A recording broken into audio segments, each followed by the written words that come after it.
RFI Convida. Neste domingo, o presidente Jair Bolsonaro fez um ato político com um passeio de moto no Rio de Janeiro. Em cima de um palanque no aterro do Flamengo, o presidente voltou a aparecer sem máscara ao lado de ministros como Luiz Eduardo Ramos e Tarcísio de Freitas, além do ex-ministro da Saúde, Eduardo Pazuello. O RF Convida de hoje conversa com o cientista político Cláudio Couto, professor da Fundação Getúlio Vargas. Obrigada por falar conosco, professor. Obrigado a você, Cristiano, é um prazer.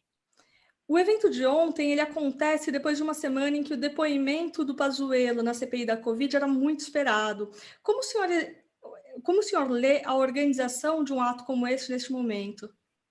Olha, acho que, primeiro de tudo, é mais um ato dentro daquela lógica dos atos bolsonaristas que ocorrem desde o começo do governo, de afronta às instituições, às leis e depois do início da pandemia, também uma afronta aos cuidados sanitários, né, não só pela aglomeração, mas pelo fato de um monte de gente ali estar sem máscara, a grande maioria dos manifestantes, e também o próprio presidente da República e o ex-ministro da Saúde, que, sendo militar, inclusive, sequer poderia se manifestar num ato daquela natureza, porque ele é um militar da ativa, sequer era ainda ministro, e ele foi ali manifestar apoio a uma liderança de natureza partidária, e isso, evidentemente, confronta o que a legislação prevê. Então, me parece que é um ato problemático sobre todos os aspectos, né? Porque atenta contra a democracia, atenta contra a lei, atenta contra regras sanitárias, e claramente é uma maneira de desdenhar da própria CPI.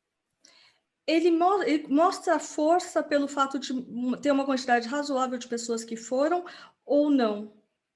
Olha, eu acho que mostra a força do bolsonarismo junto a essa base mais militante, dessa base mais inflamada do bolsonarismo, que não é desprezível. A gente deve estar falando desses aí que são mais ativos, de alguma coisa que pode variar entre 10% e 15% da população brasileira, se a gente considera nas pesquisas aqueles que dizem que sempre acreditam no que o presidente fala, né? Então, esses aí, que, enfim, a pesquisa indica, são essa base mais militante, mais ativa, que está disposta a ir para a rua. A gente viu também aí recentes pesquisas que apontam que há uma correlação estreita entre voto no Bolsonaro em 2018 e mortes por Covid, ou seja, onde há mais eleitor do Bolsonaro, morre mais gente de Covid. Isso tem a ver também com o fato de que essas pessoas não só se orientam por uma lógica próxima àquela do presidente, mas também seguem mais de perto as suas orientações e os seus exemplos. Então, claramente, o que a gente tem aí é uma base militante, ativa, que é importante para o presidente, porque talvez seja aqueles que ele consiga mobilizar, não importa o quê, não importa quantas pessoas morrerem, não importa o desempenho da economia, não importa nada que diga respeito ao funcionamento do governo de maneira prática. O que importa é a identidade e a crença que essas pessoas têm em relação ao Bolsonaro. O senhor chamou a atenção para a presença do Pazuello no ato de ontem. É possível, alguns partidos já pedem a punição dele, e quando ele ainda era ministro, havia uma discussão dele sair da ativa por participar do governo. Faz diferença para a imagem da relação entre exército e de governo se ele for sair da ativa neste momento?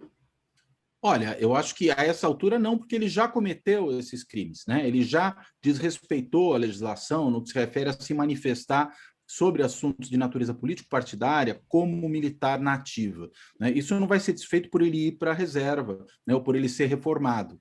Isso apenas, digamos, pode ser, na verdade, uma punição a ele por esse tipo de atitude, mas não corrige os problemas já causados. E que, claro, ocorrem, além de tudo, com a participação ativa do próprio presidente da República. Ou seja, o presidente da República é um promotor ativo desse tipo de ilegalidade, desse tipo de transgressão. Você acredita que o ato de ontem tem alguma repercussão para a CPI nas próximas semanas? Eu creio que esse ato, primeiro, ele dá mais instrumentos para a CPI mostrar a falta de cuidado, mais do que a falta de cuidado, a sabotagem que o governo brasileiro tem, e o presidente da República em particular, com respeito às medidas sanitárias. Ele vai contra tudo aquilo que prescreve a ciência médica, as ciências da saúde e todos os profissionais dessa área, né? Pelo menos aqueles que seguem as orientações científicas e mesmo os organismos internacionais atuantes nesse setor. Então, eu acho que isso é um elemento a mais que a CPI tem. Segundo, mostra também um desafio ao trabalho da CPI, um desapreço, um desprezo por ela, né? O presidente faz chacota do trabalho da CPI quando age dessa maneira. E claro que isso pode piorar o ânimo, se é possível ainda piorar mais, dos membros da CPI que não são alinhados ao governo com relação às atitudes do governo nessa frente. Então, eu creio que ele dá tanto condições objetivas de uma investigação mais aprofundada sobre novos problemas, como ele também muda condições subjetivas no sentido de piorar a disposição que possam ter os membros da CPI com relação a ele e a seu comportamento. O senhor destacou no Twitter o custo que um ato como o de ontem tem para o erário público, em relação ao número de policiais que tem que acompanhar o presidente, helicópteros e tudo mais. Outro ato parecido aconteceu no Maranhão recentemente. A gente está há mais de um ano da eleição presidencial, mas essa corrida parece já ter começado. Esse tipo de ato, ele pode ser entendido como campanha política? Eu acredito que sim, eu acho que são atos claramente de campanha antecipada, o presidente está se promovendo nessas aglomerações junto a essa base, e quando ele faz isso por ser o presidente da República, requerendo um aparato de segurança específico, ele produz um prejuízo para o Estado, ou seja, o presidente está, na realidade, fazendo campanha antecipada, o que já é uma ilegalidade, com dinheiro público, o que é uma segunda ilegalidade. Então, a gente tem dois problemas sérios aí, né? E problemas que a gente pode dizer que são de malversação do erário, ou seja, algo análogo à corrupção, né? Não é uma corrupção no sentido de que alguém suborna alguém para fazer uma coisa, mas é um mau uso do dinheiro público, um uso ilegítimo, um uso ilegal, por conta dele se autopromover com base nesse tipo de mobilização. E que poderia levar a algum tipo de investigação. Eu acho que pode levar, é claro que isso depende das próprias autoridades judiciais, por ser o presidente da República no exercício do cargo. Isso também passa necessariamente pela Procuradoria-Geral da República, que a gente sabe que é subserviente ao presidente da República. Então, é muito pouco provável que esse Procurador-Geral da República tome qualquer atitude com relação a isso. O que pode haver é algum tipo de queixa-crime, de notificação às autoridades judiciais por parte dos partidos de oposição.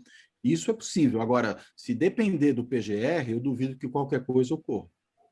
Perfeito. Muito obrigada por falar com a Rádio França Internacional, professor. Obrigado, Cristiane. É um prazer.